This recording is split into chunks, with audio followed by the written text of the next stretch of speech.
Eh ben c'est bien. Tant mieux. C'est cool. C'est vrai qu'à la réflexion, vous demandez si ça va. La question est un peu conne, finalement. Enfin, je veux dire, mes camarades de scène vous l'ont sûrement demandé avant moi.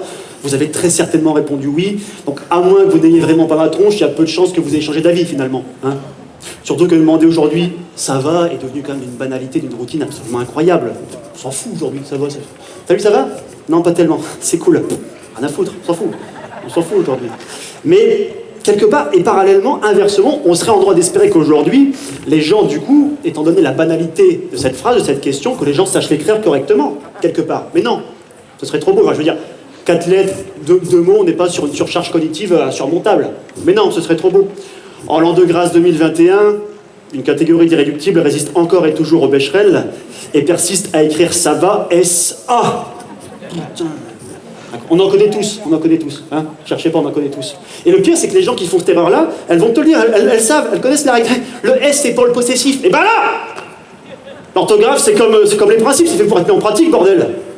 Non, mais je m'énerve pour absolument aucune raison, mais je m'énerve quand même. Ouais. Et vous savez qu'à l'origine, au Moyen-Âge, quand on demandait à une personne comment elle allait, on lui demandait en fait comment elle allait chier. Non, mais c'est vrai.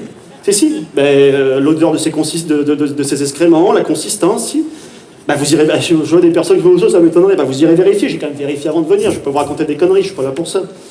Googlez notre ami, vous irez vérifier, vous verrez. Vous verrez. Ah ouais, aujourd'hui, en réalité, quand vous demandez à une personne comment elle va, vous lui demandez l'état de son transit intestinal. Ouais, bon, après, c'est vrai qu'on m'avait prévenu à Alès éviter de faire des vannes qui demandent de la culture, mais c'est pas... Ah, c'est vrai qu'en plus, on ne se connaît pas, quelque part. On se connaît pas. J'arrive là avec la prétention de vous faire rire pendant 5 minutes. Donc forcément, en ne vous connaissant pas, c'est compliqué de créer ces réactions aussi, et de vous plaire finalement, de vous plaire pendant 5 minutes sans qu'on se connaisse. Quelque part, ce soir, entre vous et moi, c'est un peu un speed dating. Non, mieux, un coup d'un soir. Ouais. Je vois une dame qui est en train de se dire « Oh, moi, plusieurs coups, plusieurs soirs, ça me va aussi. Calmez-vous, madame, calmez-vous. Vous êtes plusieurs centaines ce soir, et je n'ai qu'une bite. » Donc notez bien que ce n'est pas tant une question d'envie que de moyens, naturellement. Hein, naturellement. Enfin non, mais c'est vrai qu'on ne se connaît pas. On se connaît pas, et quelque part, quand on ne connaît pas son public, il y a des thèmes qui peuvent être casse-gueule aussi, c'est normal. C'est normal, quand on ne connaît pas son public, fatalement, je ne connais pas vos attentes dans votre globalité. Et il y a des thèmes qui peuvent être casse-gueule aujourd'hui en France. Typiquement les religions. Là, on est quand même sur des thèmes très casse-gueule. Attention, limite, panneaux sont interdits. C'est compliqué. Et les religions, oui, je veux dire, faire de l'humour sur les juifs, mais idéalement, j'aimerais bien faire carrière. Faire de l'humour sur les musulmans, mais idéalement, j'aimerais bien rester en vie. Après, ouais, faire de l'humour sur les catholiques, mais pareil, c'est pas ça. C'est presque pas intéressant, les catholiques. Je veux dire quoi, vous faire jouer sur le cliché du prêtre pédophile. Vous faire la blague du curé qui a grossi mais qui rentre toujours en du 12 ans. Je veux dire, non, c'est pas... Ouais, faut être tordu celle-ci pour la comprendre. Ouais. Cela dit, en France, il y a des religions dont on parle moins, et pourtant à l'étranger, il se passe des trucs intéressants. Il y a des trucs, c'est pas mal. Ah bah, je sais pas, prenez les moines bouddhistes. Vous savez, les moines bouddhistes, ouais. Vous avez au Tibet, surtout, vous avez crâne rasé, position du lotus, longue robe orange. Ben moi, c'est vrai qu'instinctivement, tu penses au Dalai Lama, t'as plutôt envie de les classer parmi les tolérants, parmi les gentils. Ben, c'est ce que je pensais. Et puis un jour, je suis tombé sur un reportage.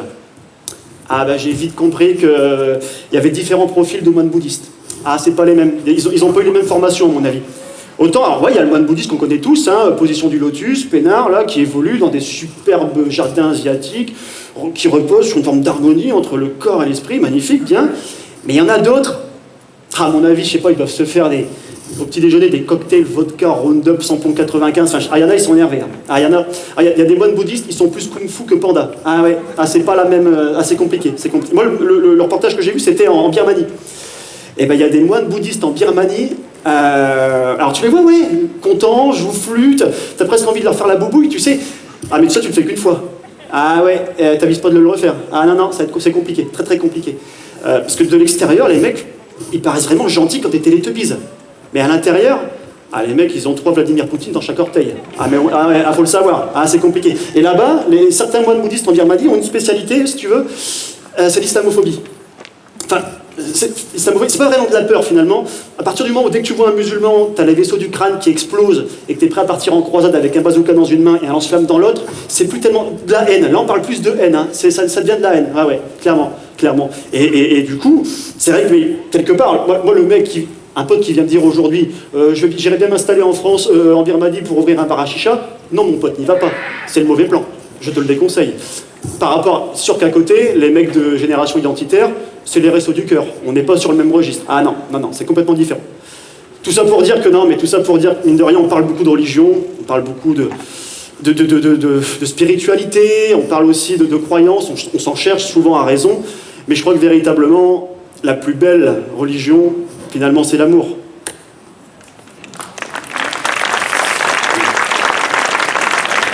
Ouais. Alors justement, je galérais à trouver une chute et je me suis dit, balance-leur une phrase de Bobo bien démago et ils vont t'applaudir. Donc rien que pour ça, merci. Merci de m'avoir écouté.